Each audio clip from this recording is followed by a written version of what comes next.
할렐루야. 우리 좌우 앞뒤 분들과 이렇게 인사하실까요?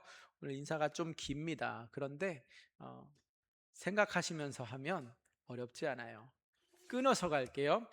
예수님이 주시는 참된 생수로 오늘 모든 갈증이 해결되시길 바랍니다. 자, 인사하실게요. 어렵죠?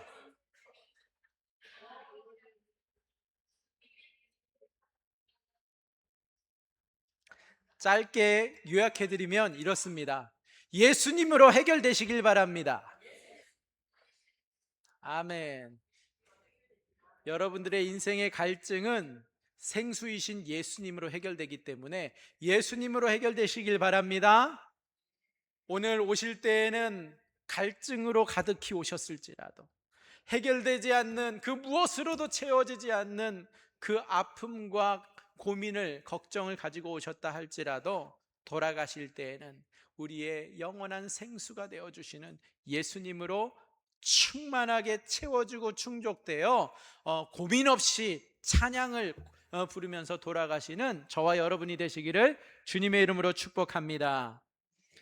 여러분, 오늘 출애굽기 17장 말씀은 무슨 이야기냐면요, 모세가 그 200만 명도 넘는 이스라엘 민족을 데리고 출애굽해서 시내 사막으로 들어간 이야기를 담고 있습니다. 사막으로 들어갔어요. 여러분, 근데 이 출애굽하기 전에 이스라엘 민족이 어디에 살았는지 기억하세요? 이집트 땅에서도 고센 땅이라고 불리우는 그 지중해와 맞닿아 있어서 나일강의 하류인, 언제나 어디서나 물을 풍성하게 접할 수 있고 누리던 곳에서 살던 이스라엘입니다. 그런데 그 물의 풍족함 가운데서 살던 이스라엘 민족이 갑작스럽게 출애굽하면서 극적으로 홍해를 건넜는데 그들이 정작 들어선 곳은 어디예요? 사막이에요. 광야입니다. 그곳엔 물이 없습니다. 사막에서 그들이 살아가야 되는데 그때 그들이 받는 충격은 어마어마합니다. 그냥 단순히 좀 불편하고 많은 정도가 아니라 사느냐 죽느냐의 생사가 달려있는 기로점에 서 있다라는 거예요. 언제든지 강가에 가서 물을 길어오던 이들이 지금은 아무리 주변을 눈을 씻고 찾아봐도 물이라고는 찾아볼 수가 없습니다. 가축들이 하나하나 쓰러져 갑니다. 자녀들이 갈증 난다고 떼쓰면서 울고 있습니다. 그런데 물은, 보유하고 있던 물이 축축축축 내려가고 없어지고 있어요. 다시 채워져야 되는데 아무리 봐도 주변에는 물줄기가 없습니다. 이스라엘의 문제입니까? 우리의 문제입니다. 오늘 우리들도 이 시대를 살아가는 가운데 때때로 사막 한가운데 혼자 서 있다라는 느낌을 받을 때가 있어요. 그 누구도 주변에 내게 도움이 되지 못하고 그냥 홀로 남겨져 있다라는 생각이 드는, 그러한 기분이 드는 때가 종종 있습니다. 이때 가장 절실한 것이 있다면 무엇일까요? 마실 물일 것입니다.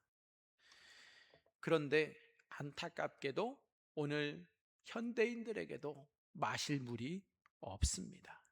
그러다 보니 갈증은 끝이 없습니다. 시원한 물을 마시고 싶지만 마실 길이 없습니다.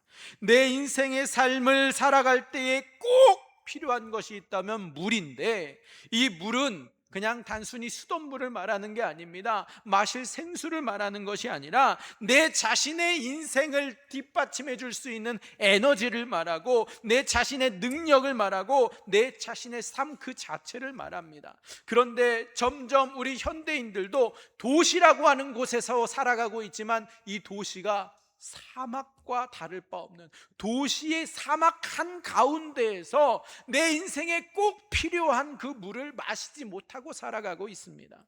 삶을 연장할 물이 없습니다. 삶의 목표를 이룰 수 있는 물이 없는 게 우리의 문제입니다. 내 삶을 빛나게 해줄 물이 없습니다. 도시의 사막에 살고 있는 현대인들에게 가장 필요한 것은 그들의 삶을 회복시켜 줄 수 있는 시원한 물입니다. 모든 인생의 갈증을 다 풀어줄 수 있을 것 같은 그런 물이 필요합니다.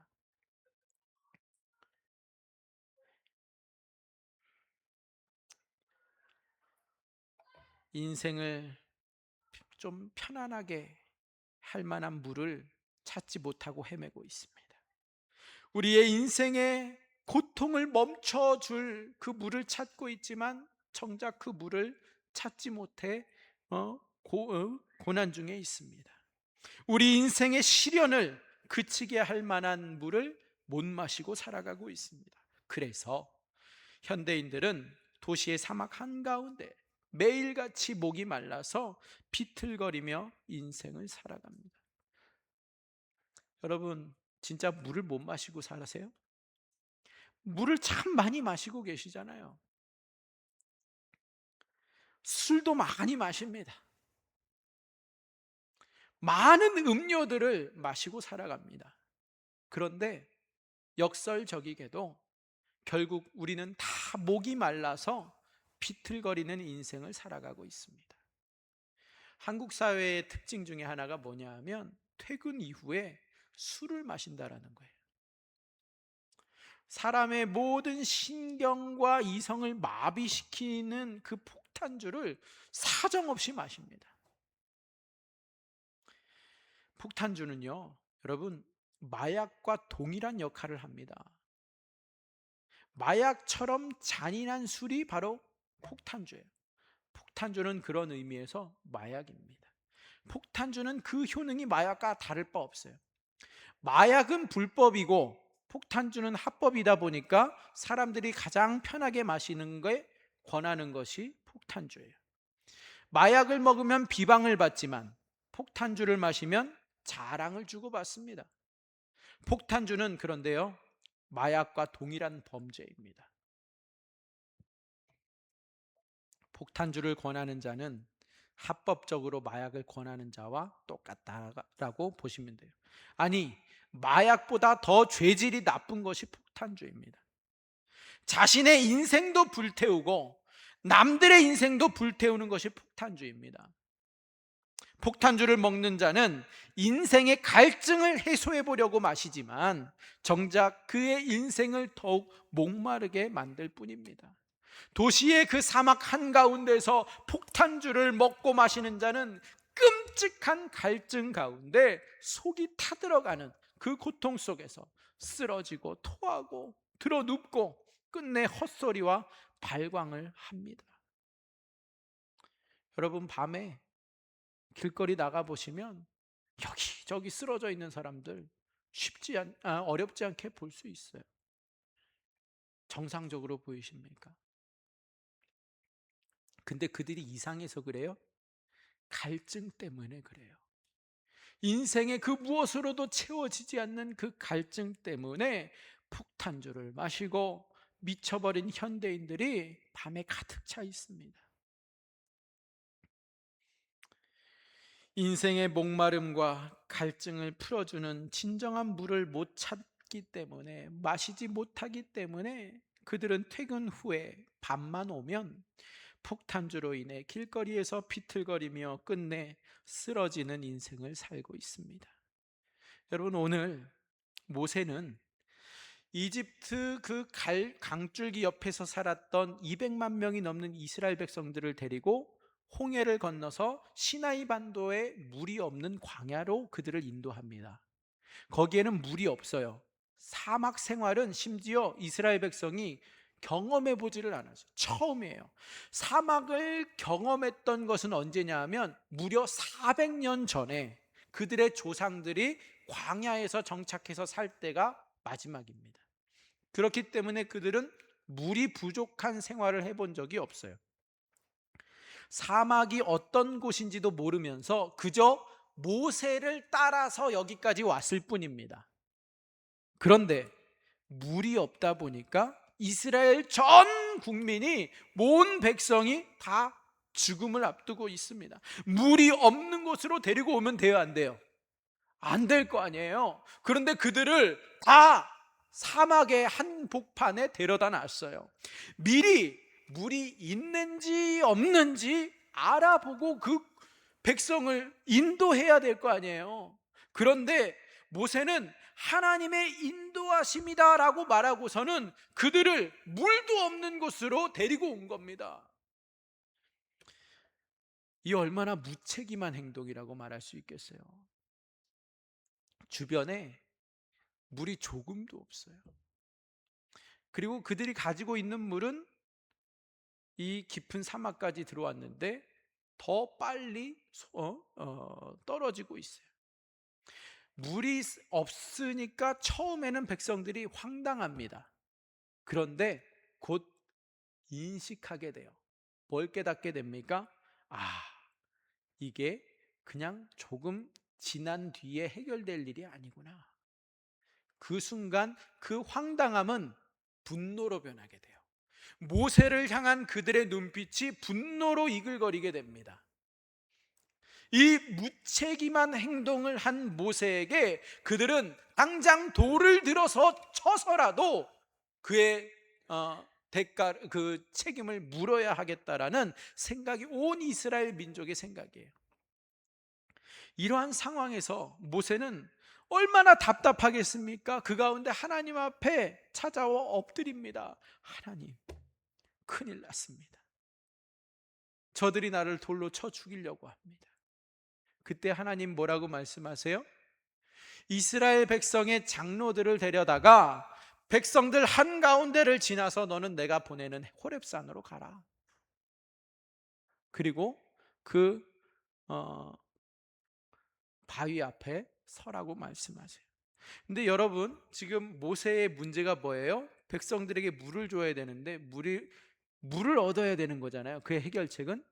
근데 하나님께서 물을 주시기 위해서 뭐 계곡으로 보내시는 것도 아니고, 그렇다고 삽을 가지고 어디를 파라고 말씀하시는 것도 아니고, 하나님은 산으로 보내시면서 바위 앞에 서라는 거예요. 반석 위에 서라는 거예요. 지금 하나님은 이스라엘 백성들에게 물을 주셔야 되는데 물은 주지 아니하고 바위 앞에 서게 하시고 계십니다. 그리고 더 황당한 것은 모세에게 그 바위를 내리치라 말씀하고 있어요. 그 바위를 치면 물이 나올 것이다 라고 황당하게 말씀하십니다. 여러분, 바위에서 물이 나옵니까 안 나옵니까? 안 나와요. 바위는 바위고 물은 물이잖아요. 바위를 친다고 물이 나올 리가 없어요.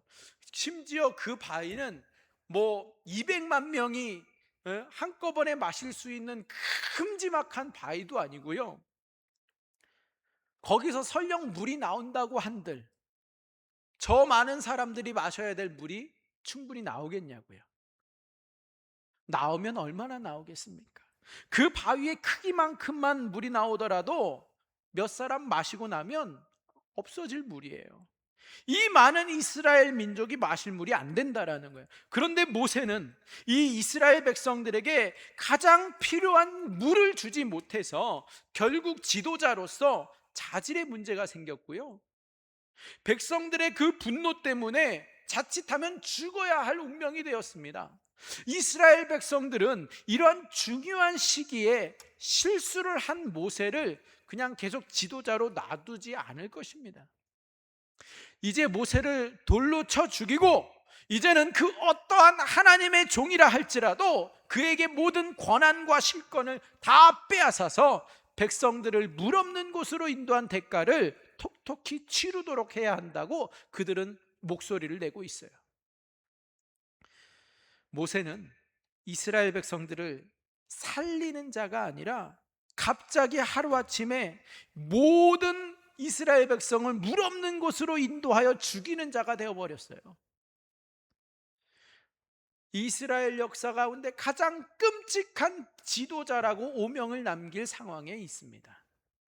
백성들의 눈에는요, 물을 찾겠다고 응답을 받고 장로들과 걸어간 곳이 있는데, 백성들의 눈에 볼 때에는 지금 모세가 어디에 서 있어요?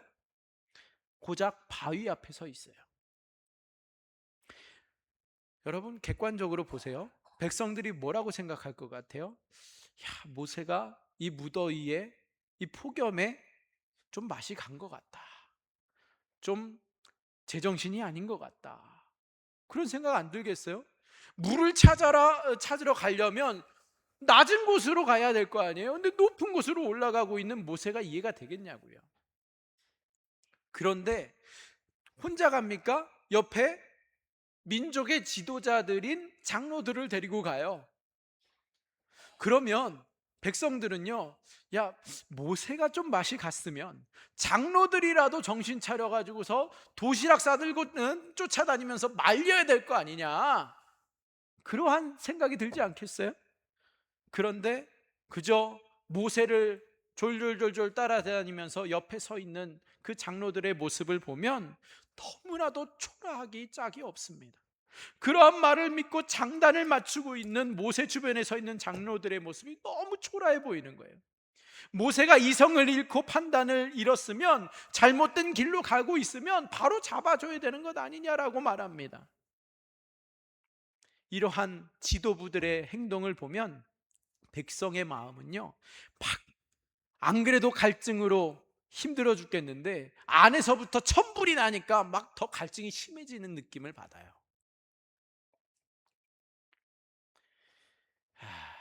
참 답이 없다. 물이 어디서 나오겠느냐. 여러분, 사막에서 물을 찾으려면 어디로 가야 될까요? 사막을 벗어나야 돼요. 사막 밖으로 빨리 이동하는 게 상책이에요. 아니면 물이 있는 곳으로 빨리 이동을 해야 될 거 아니에요. 그렇지 않으면 이스라엘 백성은 다 물 때문에 전 국민이 목말라 죽어야 하는 운명입니다. 여러분, 심지어 하나님은 인간을 창조하실 때에 몸의 70%가 수분이에요. 물이 되도록 만드셨어요. 낙타 같은 경우는 자기의 몸에 수십 리터의 물을 보관하고 있어서 그 사막에서도 수십 일을 몇 주 동안 물을 안 먹고도 버텨내지만, 인간은 그렇지 않잖아요. 생존할 수 있는 능력이 없습니다.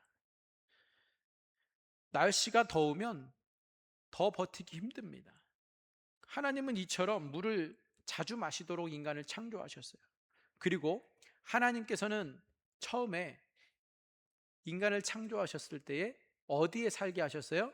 에덴 동산에 살게 하셨어요. 근데 에덴 동산에는요, 사방으로 4개의 커다란 강이 흘렀고요, 그 강의 지류들이 엄청 많아서 언제든지 물을 먹을 수 있도록 풍부한 물을 주셨어요. 그런데 문제가 생겼죠.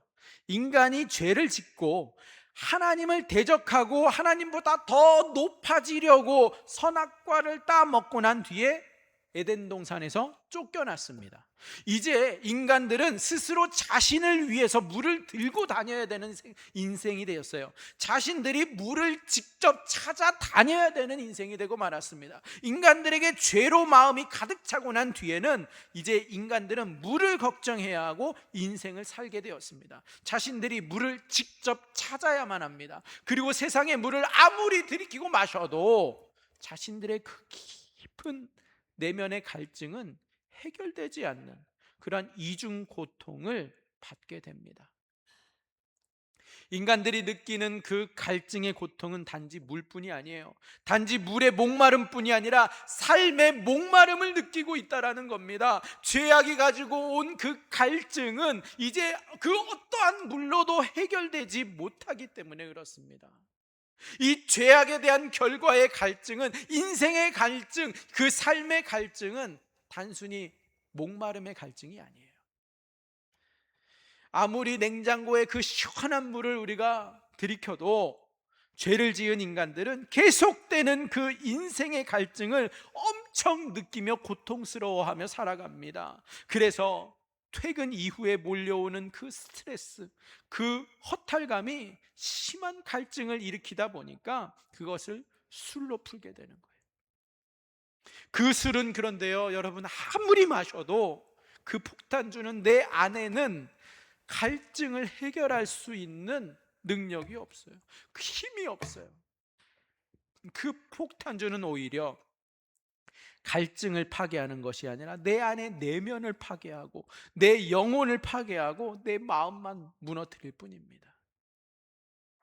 그 폭탄주 때문에 온 정신이 사라지고 침착한 마음이 녹아내리고, 그때까지는 꾹꾹 어떻게든 억누르고 참아왔던 것들이 그 절제가 완전히 무장해제돼 버려서 폭탄주로 인해서 길거리에서 토하고 길거리에 쓰러지고 길거리에서 울부짖고 싸우고 길거리에서 쉬지 않고 말을 하면서 바닥에 굴러다니는 쓰레기처럼 갈증난 짐승처럼 변해버리고 맙니다. 인간은 이렇게 죄로 인해서 삶의 갈증이 찾아왔습니다. 그 갈증을 해결하고자 했지만 하나님을 버리고 떠난, 하나님을 대적하고 하나님보다 더 높아지려고 했던 인간의 인생은 끊임없는 그 갈증 때문에 남들을 욕하고 남들을 미워하고 남들에게 계속해서 책임을 전가하고 있습니다. 누군가를 미워하고 욕을 해서 조금이라도 자신의 갈증을 풀어보고자 하지만, 그러나 인간의 갈증은요, 죄 때문에 시작되었기 때문에 그 어떠한 술이나 폭탄주로도 그 갈증은 풀리지가 않습니다. 아무리 술을 먹고 소변을 폭포수처럼 내려보낸다 할지라도 인간의 그 죄악의 갈증은 사막의 갈증보다 더 끔찍하게 고통에 이르게 하기 때문에 끝내 자신과 그의 가족과 주변의 모든 자들을 죽음으로 병들게 만듭니다. 죄악의 갈증은 전 인류가 느끼는 가장 참혹하고 비참한 현상이라고 할 수 있습니다. 그런데 이 인생의 갈증에 대한 해결책이 있습니다. 이 인생의 갈증을 누가 해결해 주시느냐? 예수님은 이스라엘 백성들의 그 갈증을 해결해 주고자 하셨습니다. 이스라엘 백성들의 갈증을 너무나도 잘 알고 계셨고 보고 계셨습니다. 그 사막의 뜨거운 갈증은 혀를 말리게 합니다. 그 뜨거운 갈증은 사람을 죽게 만듭니다. 그러나 예수님은 그 이스라엘 백성에게 물을 주고 싶어 하십니다. 그래서 이스라엘 백성들에게 사막을 빠져나가라고 말씀하지 아니하시고 오히려 돌로 가득 차 있는 그 돌산이었던 호렙산으로 나오라고 부르셨습니다. 여러분, 그 돌산에 많은 바위 중에 하나로 하나님께서 부르시는데 거기에서 주님께서 물을 주시겠다라고 말씀하십니다. 모세에게 말씀하셨어요. 그 물이 나오는 그 장면을 가까이에 서서 장로들에게 생생하게 보여주면서 하나님의 영광을 드러내기를 원하셨어요. 그래서 모세가 그 손에 잡고 있는 지팡이를 가지고 그 수많은 반석 중에 하나 앞에 서게 하셨어요. 오늘 본문에서 여러분 주목해서 보세요. 모든 인간의 갈증을 해결하기 위해서 하나님은 6절에 보시면 하나님이 자신이 반석 위에 선다라고 말씀하셔요. 보이세요? 하나님이 그 바위 위에 서 계십니다. 그러면서 하나님이 반석 위에 서신다라는 거는요, 예수님이 반석 위에 서 있겠다는 말씀이에요. 이 말씀은 예수님이 반석 위에 임재해 있겠다는 말씀입니다. 예수님이 반석으로 내려오시겠다라는 말씀입니다. 예수님이 내려와서 반석을 통해서 역사하시겠다라는 말씀이에요. 그래서 6절에 나오는 이 하나님은 바로 예수님입니다. 그 예수님은 수많은 바위 중에 한 반석에 서 계십니다. 그 반석에 서서 계시는데 바로 내 앞에 서리니, 바로 내 앞에 서리니 말씀은 그 반석에서 모세를 향하여 서 있겠다라는 말씀이에요. 모세 앞에 서 계시는 분이 누구이십니까? 예수님이십니다. 이때의 반석 위에 서서 계시는 분은 제2격이신 성자 하나님이십니다. 성부 하나님이 아니고 성령 하나님이 아니에요.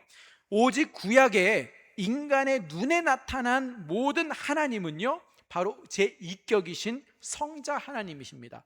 구약에서 말씀하시고 보여주시고 있는 나타나시는 분은 누구냐? 모두 제2격이신 성자 하나님이라는 것을 종교 개혁자들의 모든 후예들은 동일하게 고백하고 있는 신학입니다. 성부와 성령 하나님은 볼 수도 없고, 성부와 성령 하나님은 인간 앞에 직접 나타나지 아니하십니다. 성삼위 하나님께서 모든 인간들의 눈에 나타나기로 역사하시고 나타나는 분은 제2격이신 성자 하나님이 그 역할을 감당하시기로 결정하시고 행하세요. 이것이 바로 개혁주의의 신학이고 교리입니다. 이렇게 예수님은 바위 위에 서 있습니다.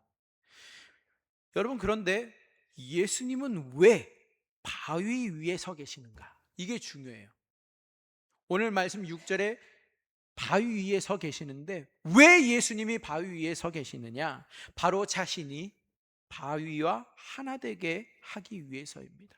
예수님은 그 순간에 자신이 바위 위에 서 있어서 바위와 자신을 연결합니다. 예수님은 지금 바위 위에 서 계심으로 인해서 바위와 자신을 하나로 묶는 거예요. 바위 위에 임재하신다라는 것은 그 반석으로 이스라엘 백성들의 갈증을 해결하기 위해서 그 반석 위에 서겠다고 말씀하십니다. 예수님이 그 반석 위에 서 계심으로 인해서 어떠한 일이 일어납니까? 그 반석에서 물이 나옵니다. 예수님과 반석이 하나가 되지 않으면 그 반석은 아무 효능이 없어요. 이해하세요?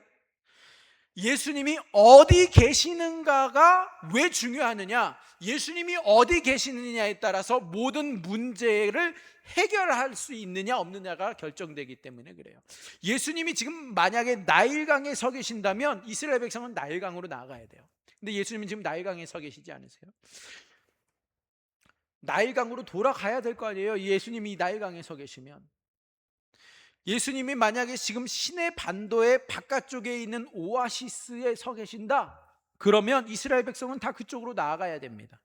그런데 예수님은 지금 어디 계세요? 호렙산 곧 시내산의 한 반석 위에 서 계신다라고 말씀하고 있는 것은 그 반석을 통해서 역사하시겠다라는 예수님의 역사의 방법이라는 겁니다. 무슨 말이냐? 예수님은 반석을 통해서 나타나시는데 예수님이 어디에 서 계시는지가 너무나도 중요해요. 예수님이 지금 반석 위에 서서 이 반석으로 인해서 역사하신다라는 의미이기 때문에 그렇습니다. 그 반석 위에 서 있을 때에 모세에게 뭘 지시하셨어요? 지팡이로 그 반석을 치라고 말씀했어요. 여러분, 어떠한 그림이 떠오르세요? 왜 예수님이 어디 서 계시느냐가 중요해졌느냐? 모세에게 왜 반석 앞에 부르시고 예수님은 그 반석 위에 서서 모세에게 그 반석을 치라 하십니까? 어떤 그림이 떠올리세요? 예수님의 십자가가 떠오르시지 않으세요?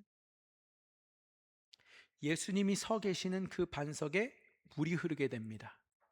물이 나올 만큼, 여러분, 반석은 물렁한 반석이 아니에요. 큰 물이 나올 만한 큰 반석도 아닙니다. 많이 물이 나올 정도로 땅 깊은 지하수에 연결된 반석이 전혀 아니에요. 그 시내산은요, 오늘날도 가시면 물이 없어요. 시내산 꼭대기에 가면 움막 하나가 있는데요, 거기에서 한국에서 갔다가 파는 컵라면 팝니다. 그리고 나무 판자로 만들어 놓은 화장실에 돈 받고서 물 한 동이씩 줘요. 가서 물로 내리라고. 그런데 그 물을 밑에서부터 길어 올라가야 되기 때문에 돈을 비싸게 받아요. 오늘날에도 안 나오는 그 물을 거기서 찾을 수 있겠어요? 지하수랑 연결된 반석이 터진 거예요? 아니에요. 땅이 물이 많이 나올 정도로 땅 깊은 지하수와 연결된 반석이 전혀 아니에요. 그 반석은 그냥 그저 하나의 바위에 불과합니다. 그 반석에서 물이 내는 것이 아니라 오직 예수님의 몸이 반석과 하나가 되어서 그 반석을 통해서 물이 나오는 것뿐입니다.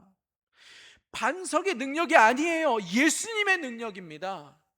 예수님의 몸이 반석과 하나로 되기 때문에 이러한 놀라운 역사가 일어나는 거예요. 예수님이 아무리 반석을 통해서라도 아무 반석을 통해서라도 역사하실 수 있는 분이기 때문에 그 어느 반석이 되었든 예수님이 서 계시는 그곳이면 물이 나오는 겁니다. 예수님의 몸이 지금 곧 반석 위에 있다는 말은요, 그 반석과 예수님이 하나로 연결되었다라는 말씀이에요. 반석의 능력도 아니고 반석의 거룩함도 아니고 반석의 신기함도 아니에요. 지금 예수님이 그 반석에 임재하기 때문에 반석에서 물이 나옵니다. 만약 예수님이 반석에 임재하지 않았다면 반석에서는 절대로 물이 나오지 않습니다. 만약 예수님이 반석에 임재하지 않았다면 모세의 지팡이로 아무리 두들겨 패도 반석은 깨어질 리가 없습니다.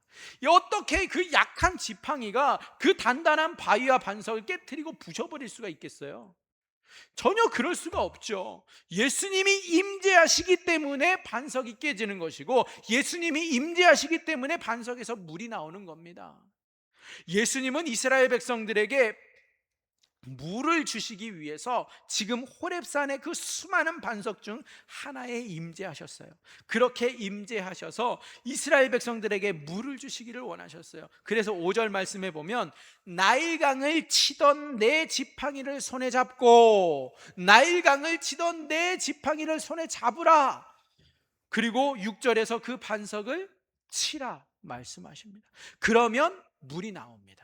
그러면 예수님이 주시는 물이 나오는 겁니다. 자신이 반석 위에 서 있기 때문에 그 반석에서 물이 나오게 되는 것입니다. 예수님이 서 계신 곳에서 인간의 모든 문제의 해결이 있습니다. 예수님이 어디에 서 계시는가가 바로 우리 모든 인생의 문제 해결의 시작이라는 사실이에요.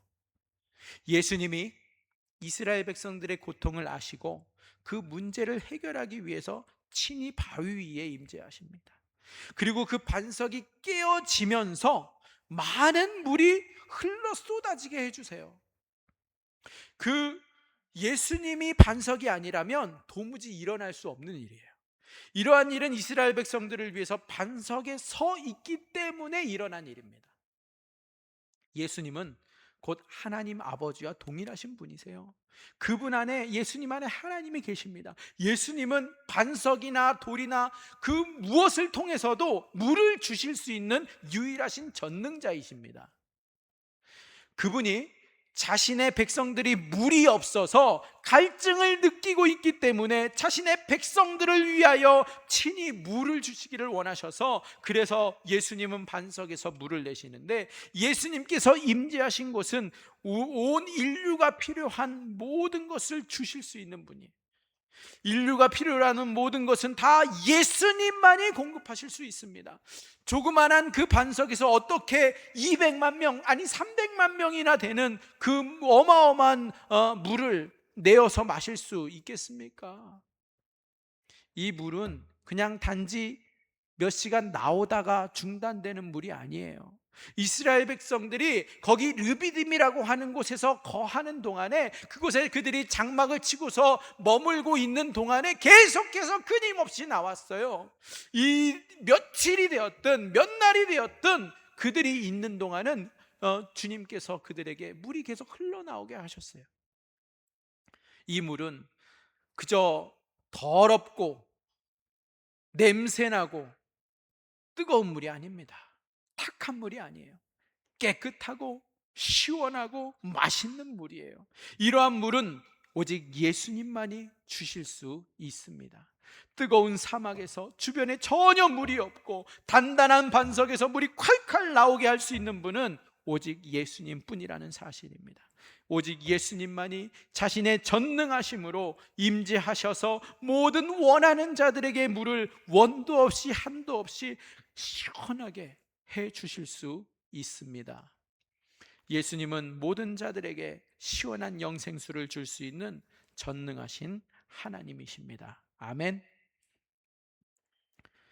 여러분, 예수님이 왜 반석 위에 임하셨습니까? 그 반석은 예수님입니다. 예수님의 몸을 말합니다. 예수님의 몸에서 인간의 갈증을 풀어주는 시원한 생수가 나옵니다. 그리고 왜 예수님은 그 반석을 치라고 하셨는지 아세요? 반석을 치게 되면 그 반석 위에 서 계시는 예수님이 모세의 지팡이를 반석보다 먼저 맞게 돼요. 안 그렇겠어요? 예수님은 그 반석과 자신의 몸을 하나로 묶고 있는 거예요. 예수님은 그 반석 위에서 하나가 됩니다. 모세가 그 반석을 치게 되면 예수님이 반석과 함께 맞습니다. 딱딱한 반석은 모세의 그 지팡이로 깨어질 수가 없어요. 그러나 예수님은 모세의 지팡이로 인해서 자신의 몸이 깨어지면서 바위가 부서지도록 역사하십니다. 모세가 아무리 지팡이로 내리쳐도 반석은 깨어지지 않아요. 지팡이보다 약한 반석이 어디 있겠습니까?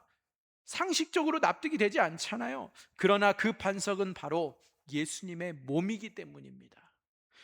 예수님의 몸은 지팡이로 인하여서 깨어집니다. 예수님은 자신의 몸을 깨트려서 모든 인간들에게 생수를 주기 원하십니다. 예수님은 자신의 몸을 무너뜨려서 모든 인간들의 갈증을 풀어주기를 원하십니다. 예수님이 이 사건을 통해서 앞으로 자신이 그 십자가 위에서 자신의 몸을 깨트리고 부수어서 자신이 모든 인류에게 생수를 줄 것이다라는 것을 암시하고 있는 말씀이에요. 십자가에 매달리기 무려 1500년 전에 모세의 시대 때에 사막 그 한가운데에 나타나셔서 이 사건을 통하여서 예수님이 유다 땅에 오실 것이고 자신의 몸을 깨트리실 것이고 모든 인생들로 하여금 그들이 가지고 있는 갈증들을 순식간에 한순간에 다 해결해 주시기에노라 암시하고 있는 말씀입니다. 할렐루야. 그 반석이 이스라엘 백성의 물을 시원케 하는 물의 젖줄기가 아니에요. 그 반석 자체는요 아무것도 아니에요. 돌이에요. 돌. 호렙산은요 온 천지가 다 돌이에요. 그 돌산의 수많은 돌 중에 하나입니다. 그 돌은 자체적으로는 아무런 효능이 없어요. 오직 예수님이 자신의 몸을 깨트리기 때문에 그 수많은 물이 나오는 겁니다. 예수님은 인간들의 그 갈증을 자신의 몸을 깨트려서 풀어주시기를 원하십니다. 자신의 몸을 죽이고 깨트려서 이 땅의 그 수많은 사람들에게 영원한 생수를 주기 원하시는 그 예수님의 그 숭고하신 죽음을 예표하는 사건이 오늘 말씀이에요. 모세의 사건을 통하여서 예수님께서 이 땅에서 죽음을 당하시고 갈증을 느끼는 모든 인생들에게 생수를 주겠다 원하시는 그 십자가 사건을 미리 알려주는 말씀입니다. 우리가 더 이상 생수를 마시지 못할 때에 예수님은 이 땅에 내려오셔서 자신의 몸을 깨뜨리시고 부셔서 수많은 인생들에게 시원한 생수를 주십니다. 오직 예수님의 몸만이 생수를 만들어냅니다. 그의 몸을 깨뜨려야지만 인생들은 시원한 생수를 영원히 마실 수 있습니다. 갈증난 인간들을 위하여 자신의 몸을 깨뜨렸기 때문에 우리는 오늘도 날마다 예수님의 생수를 마십니다. 예수님의 죽으심으로, 예수님의 그 깨트리심으로 예수님이 주시는 생수를 마시는 것입니다. 이 생수의 극치가 무엇이냐? 여러분, 우리가 매달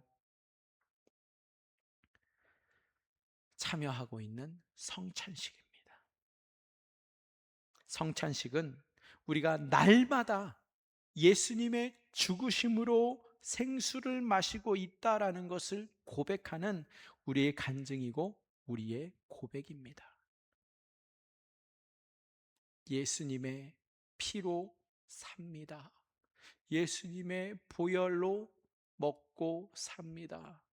예수님의 보혈이 아니면 나는 죽습니다. 이것을 고백하는 주님의 명령이 성찬식입니다. 그래서 매달 하고 있고 또 매주 해야 합니다. 예수님은 자신을 깨뜨려서 물을 내어 주십니다. 예수님은 자신의 몸을 쪼개어서 물을 내어주셨습니다. 예수님은 자신의 몸을 내리치도록 모세에게 명령을 하셨고, 예수님 자신이 그 바위 위에 올라가 서 있을 테니 자신이 올라간 그 바위를 치라고, 그 바위를 지팡이로 강하게 내리쳐서 자신을 때리라고 말씀하십니다. 예수님은 이 땅에 생수를 주기 원하십니다. 모든 인생들의 그 갈증들을 풀어주기 위해서 결국 자신이 희생해야 한다는 것을 아시기 때문에 예수님 자신이 죽어야지만 예수님의 몸에서 흐르는 생수를 모든 인생들이 마실 수 있습니다. 예수님은 자신의 사랑하는 종 모세에게 자신을 때리고 쪼개고 자신을 죽이도록 모세에게 명령하셨습니다. 예수님 자신이 죽어야지만 그 몸에서 나오는 생수를 마실 수 있기 때문에 인간의 갈증은 수돗물이 해결하지 못하고 인생의 갈증은 시원한 물이 결코 해결해 주지 못합니다. 오직 예수 그리스도 안에 있는 그 거룩한 보혈만이 모든 인생들의 갈증을 완전히 풀어줄 수 있습니다. 예수님의 보혈은 자신이 깨어지고 죽어야지만 흘러내립니다. 모세는 그래서 인류를 대표해서 예수님의 몸을 내려치는 그러한 사명을 받았습니다. 이스라엘 백성들에게 큰 기적과 이적을 행하고 이스라엘 백성들을 살려주던 그 지팡이를 가지고 예수님의 몸을 내리치라고 말씀하십니다. 예수님이 죽으면 우리가 살고, 예수님이 죽지 않으면 인류는 갈증 속에서 죽기 때문에 모든 인류가 죽습니다. 그래서 예수님이 죽기를 원하십니다. 모세의 손은 인류를 대표하는 손입니다. 모든 인류가 살기 위해서 예수님을 깨뜨렸고 예수님을 몸을 깨뜨리고 죽였습니다. 모세의 손은 혼자의 손이 아닙니다. 전 인류를 대표하여 예수님의 몸을 쪼개고 깨뜨리는, 죽이는 손입니다. 여러분, 이 손이 예수님께서 십자가에 못 박히실 때에 누가 못 박았습니까? 로마 병사들입니까? 아닙니다. 바로 우리가 못 박았습니다. 우리의 죄악이 십자가 못질을 하였고 우리의 갈증이 예수님을 참혹하게 죽였습니다. 예수님이 이렇게 우리를 위하여 대신 자신의 몸을 죽음으로 내어주신 분이십니다. 예수님은 스스로 죽은 분이십니다. 예수님은 스스로 자신의 몸을 깨뜨리신 분이십니다. 예수님은 스스로 자신의 온 몸으로 인간들에게 생수를 주신 분이십니다. 자신의 보혈을 먹도록 하신 분이 바로 예수 그리스도이십니다. 예수님의 보혈만이 참된 생수입니다. 이 보혈을 먹는 자는 다시는 갈증이 일어나지 않습니다. 이 보혈을 먹는 자는 죄악의 갈증이나 인생의 죽음의 갈증을 해결하지 못하고 비참하게 죽는 자가 전혀 없습니다. 예수님은 스스로 자신의 몸을 깨뜨려서 우리에게 생명을 주신 분이시고, 죽어야 할 자는 죽이지 않고 또 망해야 할 자는 망하게 하지 아니하시고 자신이 온 몸으로 생수가 되셔서 이스라엘 민족의 갈증을 해소하여 주시고 풍성한 물로 마시고 또 마시는 은혜를 주셨습니다. 할렐루야. 생명이라고 하는 것은 예수님의 몸이 반석과 함께 깨어짐으로 인해서 이스라엘 민족과 모든 인류를 살려주신 예수님의 역사입니다. 여러분, 생명을 잃은 자는 스스로 생명을 되찾을 수가 없어요. 그 생명을 잃게 되면 누군가의 도움이 반드시 필요합니다. 그 생명에 도움을 주신 분이 누구냐? 바로 예수 그리스도이십니다. 그분은 자신의 생명을 스스로 깨뜨려서 우리에게 그 생명을 전가해 주셨습니다. 우리는 죄악으로 생명이 점점점 사라지는데 그 사라지는 생명을 다시 회복시켜 주신 분이 누구냐? 바로 예수 그리스도이십니다. 예수님의 생명을 받아서 죽어가는 인간들이 살아납니다. 이제 예수님의 생명을 마십니다. 그래서 생명수라고 말합니다. 예수님이 바로 생명수이십니다. 예수님의 생명을 마신 자는 자신의 생명이 죽어도 살게 되고, 예수님의 생명을 마신 자는 자신이 죽었어도 다시 살게 됩니다. 예수님의 생명을 마신 자는 영원히 살게 됩니다. 예수님의 생명을 반드시 마셔야만 죄악의 그 갈증 속에서 영원히 죽지 아니하고 영원히 살아날 수 있습니다. 생명이란 반드시 생명으로 대체하게 되어 있어요. 죽어야 할 생명은 자신의 힘으로 그 생명을 살릴 길이 없어요. 오직 예수님의 생명으로만 살아날 수 있습니다. 생명은 자신의 힘이 아니라 예수님의 생수로 인해서 살게 되기 때문입니다. 하나님 아버지는 모든 인간들이 갈증으로 죽어가는 것을 보십니다. 그래서 하나님 아버지를 떠나고 대적하다가 결국 인생들은 모두 갈증을 느끼고 고통스러워하죠. 여러분, 우리가 느끼는 갈증들이 뭐가 있어요? 미움의 갈증이 있습니다. 교만의 갈증이 있습니다. 거짓의 갈증이 있어요. 음란의 갈증, 살인의 갈증, 도적의 갈증을 느끼며 살아가고 있는 우리의 삶입니다. 모든 것을 빼앗고 싶은 갈증 속에서 살아갑니다. 이렇게 죄악의 갈증을 느끼며 살아가는 인간들의 끝이 어딘지 아세요? 죽음입니다. 이렇게 죄악 가운데서 비참한 죽음을 맞이해야 할 인생들에게 이 모든 죄악들을 반복하지 아니하고 모든 죄악을 그 순간 다 끊어주시고 새롭게 해주시기 위하여서 하나님 아버지께서는 누구를요? 예수 그리스도를 보내주십니다. 하나님 아버지는 이 예수 그리스도를 보내셔서 그의 몸을 깨트려서 생수가 되게 하셨습니다. 하나님 아버지가 예수 그리스도를 보내서 생명수를 먹게 하심으로 인해서 우리로 하여금 죄악의 갈증에서 생명의 갈증으로 변화시켜 주십니다. 하나님 아버지가 예수 그리스도를 보내셔서 생명수를 먹여주심으로 인해서 이제 예수님의 생명수를 먹는 자는요, 어떠한 갈증을 느끼는지 아세요? 겸손의 갈증, 사랑의 갈증, 진리의 갈증, 위로의 갈증, 용서의 갈증, 생명의 갈증을 우리가 느끼면서 인생을 살아가게 됩니다. 이것이 바로 하나님 아버지의 역사이기 때문이에요.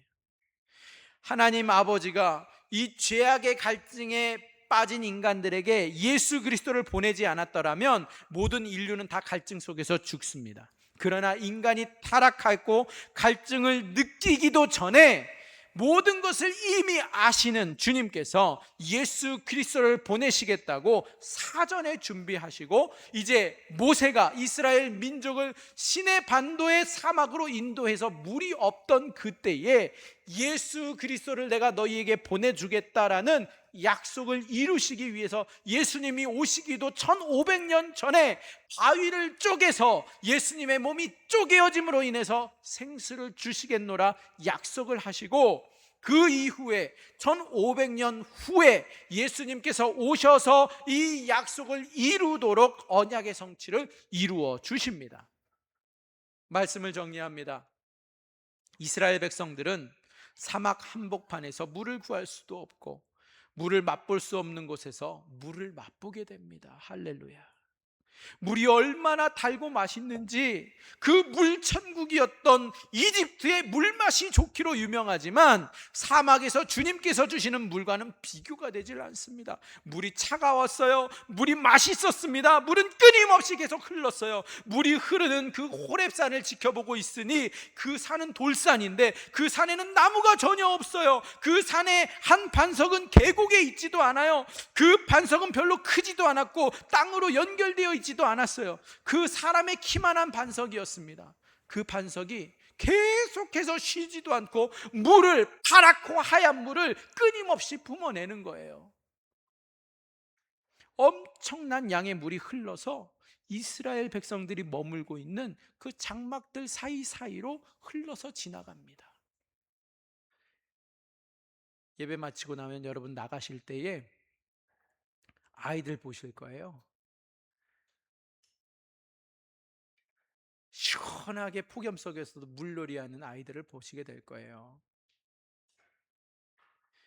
그런데 그 모습이 이 시내 광야에서 재현된 거예요. 온 이스라엘 백성이 그 뜨거운 사막에서 자기 옆으로 물이 흐르기 시작하고 물이 점점 대지의 뜨거운 열기를 식히고 차가워지기 시작하니까 그 물이 지나가는 곳에 발을 담그고 온몸이 시원해지고 점점 춥다 없다라는 생각을 느끼게 만들 정도입니다. 아이들은 그 물에 몸을 담그고요, 사막에서 수영을 해요. 상상이 되십니까? 사막에서 물장구를 친다고요. 사막에서 물놀이로 하루 종일 보낸다고 생각해 보세요. 더 이상 사막이 아니에요. 더 이상 갈증이 없습니다. 더 이상 고민이 없습니다. 이제 끊임없이 내려오는 그 물로 인하여서 아무리 사막이라고 할지라도 살 수 있습니다. 물이 없는 곳으로 주님이 인도를 하시고, 모세가 가자고 해도 이제 더 이상 물이 있는 곳이냐 없는 곳이냐 물어볼 필요가 없어졌어요. 왜? 물을 구하는 인생이 아니라 이제 주님을 구하는 인생으로 바뀌기 때문입니다. 아멘. 모세는 반석에서 물이 나오는 이 경험을 통해서 이스라엘 민족보다 자신이 더 놀랐어요. 왜요? 물이 없어서 물을 구하러 반석 앞에 섰을 때의 그 초라한 모세의 모습, 그런데 이제 그의 모습은 빛납니다. 신의 종으로서 모세의 모습에는 권세가 있습니다. 모세는 이제 물을 주시는 그 성자 하나님으로 인하여서 그의 입에서 쉬지 않고 그 찬송이 저절로 흘러나옵니다. 모세를 따라서 불평했고 함께 반석으로 가던 장로들은 함께, 누가 시킨 것도 아닌데 찬양과 감사의 고백을 끊이지 않고 하고 있습니다. 할렐루야. 여러분, 모든 인생은 다 갈증을 느낍니다.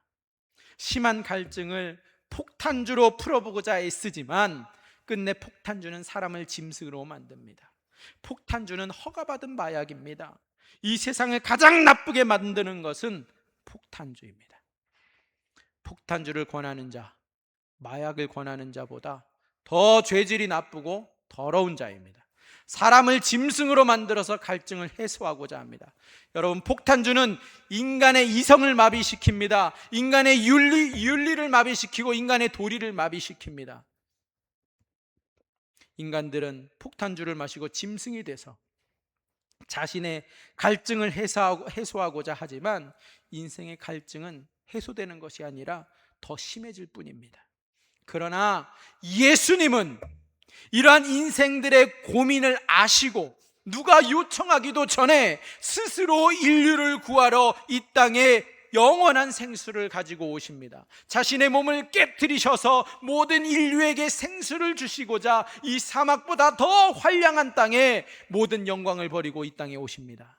예수님을 마시는 자는, 그 영원한 생수가 되시는 예수님을 마신 자는 갈증을 해소하게 되고, 그 갈증을 해소할 때에 더 이상 짐승으로 변하지 않아도 됩니다.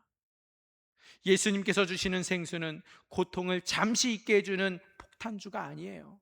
이성을 잃게 해주는 폭탄주가 아닙니다. 남들을 짐승으로 만드는 폭탄주가 아니에요. 예수님이 주시는 그 생수는 모든 아픔을 잊게 해주시고 죄악을 용서해 주시는, 인간들을 영생토록 하는 생명수입니다.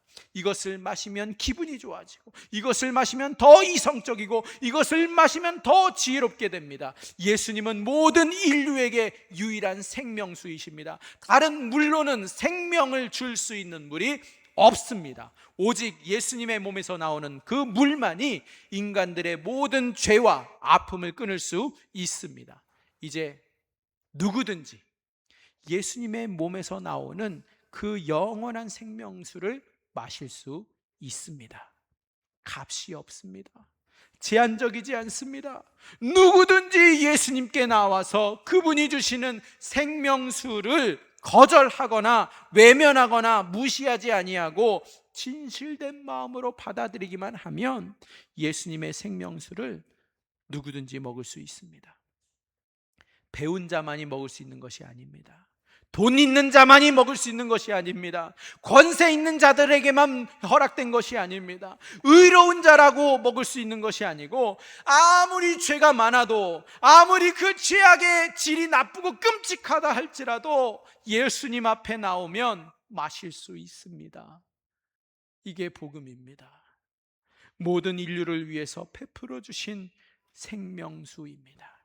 이것을 먹으면 다시는 갈증을 느끼지 않습니다. 이 생수를 먹고 마시는 자는 누구나 영원히 산다고 했습니다. 기쁨으로 삽니다. 행복으로 삽니다. 예수님의 의로움을 받아서 의롭게 사는 것입니다. 모든 인류를 위해서 예비하신 생명수입니다.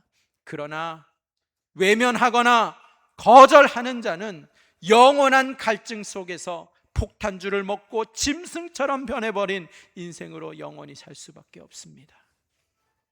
예수님은 인류를 위해서 자신의 몸을 깨뜨리고 영원한 생명수를 마련해 주셨습니다. 누구든지 와서 마시라고 하셨습니다. 예수님은 자신의 자녀들이 이 사막 같은 세상을 살 때에 갈증 때문에 고통스럽게 살아가기를 원하지 않습니다. 자신의 자녀들이 이 세상을 살 때에 사막에서 물을 내시는 그 예수님으로 인하여 날마다 광활한 그 불의 대지에서 시원한 생수를 마시고 세상이 주는 그 어떠한 폭염과 더위 속에서도 시원하게 인생을 살기를 간절하게 원하십니다.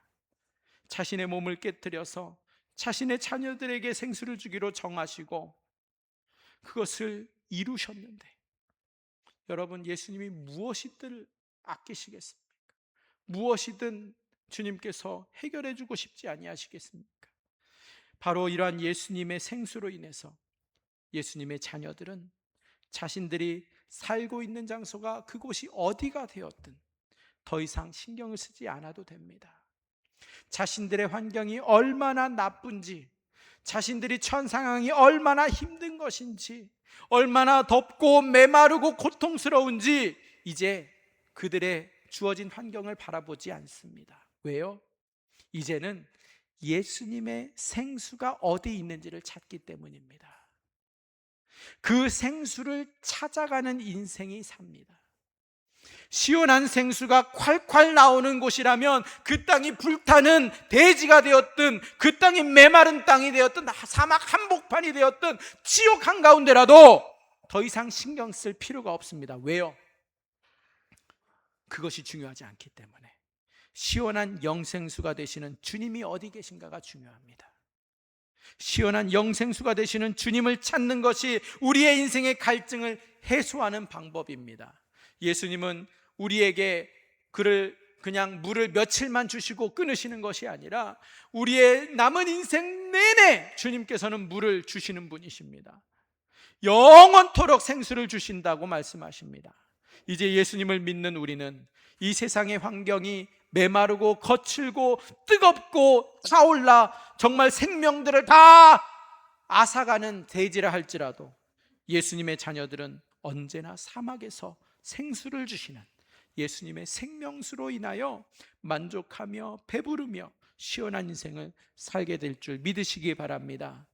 예수님을 버리면 타오르는 갈증 속에서 불태움을 당하는 인생을 살게 되지만 예수님으로 인하여 생명수를 마시면 뜨거운 사막에서도 시원한 생수를 마시고 시원한 수영을 하게 되는 기가 막힌 인생을 살게 될 줄 믿으시기 바랍니다. 예수님은 우리에게 영원한 생수를 주십니다.